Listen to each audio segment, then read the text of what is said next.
زندگی گزارنے والا ہے اسے بھی موت کھا جائے گی، اگر فقیر ہے تو اسے بھی موت آئے گی، اگر میرے بھائیو بزرگوں دوستو فٹ پاتھ پر زندگی گزارنے والا ہے ایک نہ ایک دن اسے بھی موت آئے گی، موت سے کوئی بچ ہی نہیں سکتا۔ مسند ابو یعلا کی حدیث میں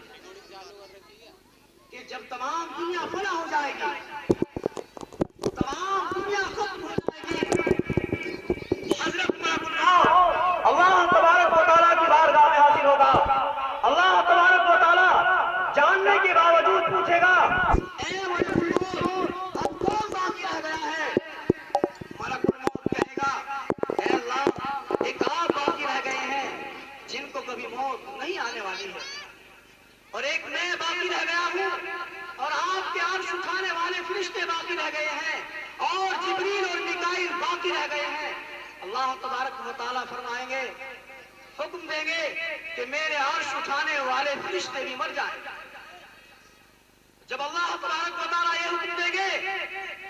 تو ملک الموت کہے گا اے اللہ آپ کے عرش اٹھانے والے فرشتے بھی مر جائیں گے تو کیا ہوگا؟ آپ کا عرش کون اٹھائے گا؟ لیکن اللہ تبارک و تعالیٰ فرمائیں گے اے ملک الموت خاموش رہو، آج میں نے طے کر لیا ہے، آج میں نے فیصلہ کر لیا ہے کہ کوئی بھی ذی روح بچنے والی نہیں ہے۔ چنانچہ اللہ تبارک و تعالیٰ کا عرش اٹھانے والے فرشتے مر جائیں گے، ملک الموت دوبارہ یعنی دوسری مرتبہ اللہ تبارک و تعالیٰ کی بارگاہ میں حاضر ہوگا، اللہ تبارک و تعالیٰ پھر پوچھیں گے اے ملک الموت اب کون باقی رہ گیا ہے؟ ملک الموت کہے گا اے اللہ آپ باقی رہ گئے ہیں جن کو کبھی موت نہیں آنے والی ہے، اور ایک میں باقی رہ گیا ہوں، اور جبریل اور میکائیل باقی رہ گئے ہیں۔ اللہ تبارک و تعالیٰ کہے گا، حکم دے گا کہ جبریل اور میکائیل بھی مر جائیں، چنانچہ جبریل اور میکائیل بھی مر جائیں گے۔ ملک الموت دوبارہ یعنی تیسری مرتبہ اللہ تبارک و تعالیٰ کی بارگاہ میں حاضر ہوگا، اللہ تبارک و تعالیٰ پھر یہی سوال کریں گے، ملک الموت کہے گا اے اللہ آپ باقی رہ گئے ہیں جن کو کبھی موت نہیں آ رہی ہے، اور ایک میں باقی رہ گیا ہوں، چنانچہ اللہ تبارک و تعالیٰ حکم دے گا اے ملک الموت جس کام کے لیے میں نے تجھے پیدا کیا تھا، جس کام کے لیے میں نے تجھے بنایا تھا تو نے اس کو بخوبی انجام دیا، لیکن آج میں نے فیصلہ کر لیا ہے، آج میں نے طے کر لیا ہے کہ دنیا میں کوئی باقی نہ رہ جائے، چنانچہ آپ بھی مر جائے، ملک الموت بھی مر جائے گا، اب کوئی باقی نہیں رہے گا۔ اللہ تبارک و تعالیٰ اس زمین کو 3 مرتبہ پھیلائیں گے، 3 مرتبہ لپیٹیں گے اور کہیں گے، پکاریں گے لمن الملک اليوم، بولو آج کس کی حکومت ہے؟ لمن الملک اليوم، بولو آج کس کی حکومت ہے؟ اللہ تبارک و تعالیٰ بار بار اعلان کر رہے ہوں گے، لیکن اس سوال کا کوئی جواب دینے والا نہیں ہوگا۔ وہ انسان جس کی زبان دنیا میں ٹر ٹر بولتی تھی آج وہ خاموش پڑا ہوا ہوگا، وہ انسان جو میری میری کہتے ہوئے نہیں تھکتا تھا آج گلی سڑی ہڈیوں کا ڈھانچہ بنا پڑا ہوگا، وہ انسان جو زمین پر اکڑ کر چلتا تھا، تکبر کر کر چلتا تھا، اترا کر چلتا تھا، آج وہ چپ چاپ پڑا ہوا ہوگا، کوئی سوال کا جواب دینے والا نہیں ہوگا۔ اللہ تبارک و تعالیٰ بار بار کہہ رہے ہوں گے، اللہ تبارک و تعالیٰ بار بار پکار رہے ہوں گے لمن الملک اليوم، بولو آج کس کی حکومت ہے، بولو آج کس کی حکومت ہے، لیکن اس سوال کا کوئی جواب دینے والا ہی پیدا نہ ہوگا۔ پھر اللہ تبارک و تعالیٰ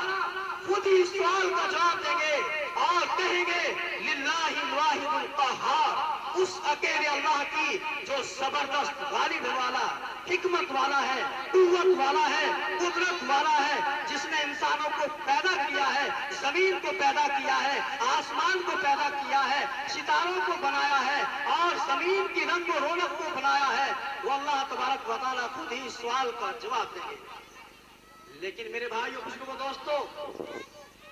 موت کو تو ہم بھلا بیٹھے ہیں، لیکن ہمیں موت نہیں بھولی ہے۔ جس موت کو ہم بھول بیٹھے ہیں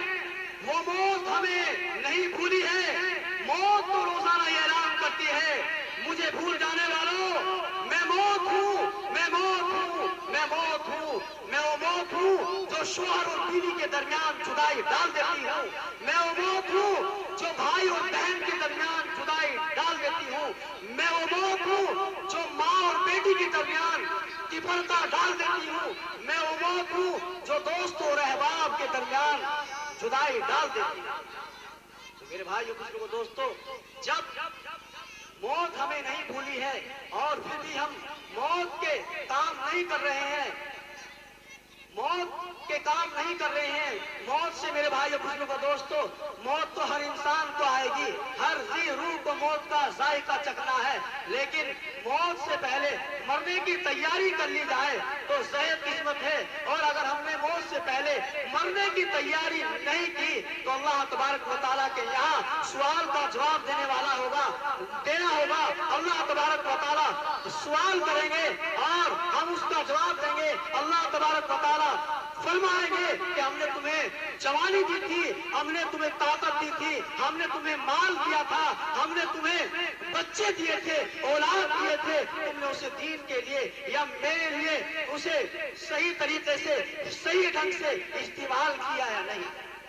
اگر ہم نے میرے بھائیو بزرگوں دوستو نبی کریم صلی اللہ علیہ وسلم کا طریقہ اپنایا ہوگا، نبی کریم صلی اللہ علیہ وسلم کی سنتوں کو سینے سے لگایا ہوگا، نبی کریم صلی اللہ علیہ وسلم کے طریقے پر چلے ہوں گے تو سوال کا جواب دے دیں گے، اور اگر ہم نے نبی کریم صلی اللہ علیہ وسلم کی سنتوں کو ٹھکرایا ہوگا، نبی کریم صلی اللہ علیہ وسلم کے طریقے کو پامال کیا ہوگا، اللہ کے حکم کی نافرمانی کی ہوگی، تو میرے بھائیو بزرگوں دوستو ہمیں دنیا میں بھی ذلت اٹھانی پڑے گی اور اللہ تبارک و تعالیٰ کے سامنے بھی ذلت اٹھانی پڑے گی۔ ایک مرتبہ حضور اکرم صلی اللہ علیہ وسلم نے فرمایا، یہ حضرات کیا کر رہے ہیں بھائی؟ سب حضرات ادھر آ جائیں، پنڈال میں آ جائیں بھائی۔ ادھر ایک کون کھڑے ہو گئے ہیں بھائی؟ امیر صاحب، امیر یونس صاحب، انہیں کہو ادھر آئیں۔ یہ کیوں کھڑے ہو گئے ہیں آپ سب حضرات؟ ارے اپنا کام کر رہے ہیں آپ حضرات، انہیں اپنا کام کرنے دیں، جلسے کے ماحول کو خراب نہ کریں، اس طرح سے سارا ماحول منتشر ہو جائے گا۔ یہ رات سے پروگرام چل رہا ہے، ساری محنت ضائع ہو جائے گی، اپنا کام کرنے دیں۔ کہ ایک زمانہ ایسا آنے والا ہے کہ اس زمانے کے اندر لوگ 5 چیزوں سے محبت کریں گے اور 5 چیزوں کو بھلا بیٹھیں گے۔ نمبر 1، لوگ دنیا سے محبت کریں گے اور آخرت کو بھلا بیٹھیں گے۔ نمبر 2، لوگ مال و دولت سے محبت کریں گے اور حساب و کتاب کو بھلا بیٹھیں گے۔ نمبر 3، لوگ مخلوق سے محبت کریں گے اور خالق کو بھلا بیٹھیں گے۔ نمبر 4، لوگ گناہوں کی چیزوں سے محبت کریں گے اور توبہ کو بھلا بیٹھیں گے۔ نمبر 5، لوگ بڑے بڑے محلوں اور کوٹھیوں سے محبت کریں گے اور قبر کو بھلا بیٹھیں گے۔ آج اگر غور کریں، سوچیں کہ آج دنیا سے محبت کی جا رہی ہے اور آخرت سے میرے بھائیو بزرگوں دوستوں نفرت کی جا رہی ہے۔ آج دنیا کے اندر انسان مست و مگن ہے اور یہ سوچ رہا ہے کہ سب کچھ یہی ہے، حالانکہ 5 وقت مؤذن پکار رہا ہے، حی علی الصلاۃ، حی علی الصلاۃ، آؤ نماز کی طرف، آؤ نماز کی طرف، حی علی الفلاح، حی علی الفلاح، آؤ کامیابی کی طرف، آؤ کامیابی کی طرف۔ اللہ اکبر، اللہ اکبر، اللہ سب سے بڑا ہے، اللہ سب سے بڑا ہے، لیکن ہم سمجھ رہے ہیں کہ ہماری کھیتی بڑی ہے، ہماری دکان بڑی ہے، ہماری فیکٹری بڑی ہے، ہمارا کارخانہ بڑا ہے۔ دنیا سے محبت کی جا رہی ہے اور آخرت کو لوگ بھلا بیٹھے ہیں۔ اسی طریقے سے لوگ مال و دولت سے محبت کر رہے ہیں اور حساب و کتاب کو بھلا بیٹھے ہیں۔ میرے بھائیو بزرگوں دوستو، یاد رکھنے کی بات ہے کہ جس کے پاس جتنا مال ہوگا ایسا ہی اس کو حساب کتاب دینا پڑے گا۔ اس لیے مال سے محبت کرنا، مال کمانا حلال طریقے سے اور اس کو حلال طریقے سے خرچ کرنا کوئی ناجائز نہیں ہے، بلکہ مال کمایا جائے حلال طریقے سے، اس کو خرچ کیا جائے حلال طریقے سے۔ اگر ایسا کریں گے تو اللہ تبارک و تعالی ہمیں کامیابی دے گا۔ اسی طریقے سے لوگ مخلوق سے محبت کر رہے ہیں اور